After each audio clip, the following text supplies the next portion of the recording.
to address. Range of issues. We should not be putting so many people in prison. There's no question about it. And of those people we do put in prison, the sentences should be shorter. But that doesn't mean that there should be no punishment at all, no sanctions at all, no consequences. The consequences need to be developed in terms of in-community programs, things like halfway houses, things like electronic monitoring, things like drug treatment. All of those things are more appropriate responses to nonviolent crime and when people get out of prison for violent crime than the current policy of just warehousing everybody. Well, I was a member of the legislature in California and thought that building more prisons would make us safer.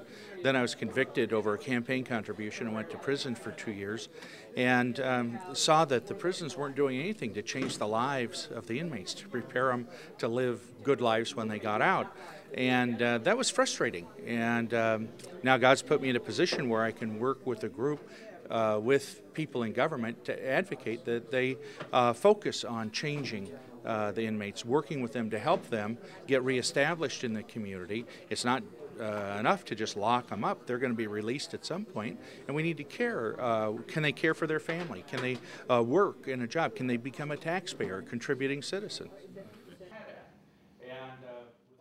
Well, the key thing is to match them with a loving member of the community, a mentor, that'll help them think through, how do I get a job? How do I handle the fact that I've been convicted with a future boss?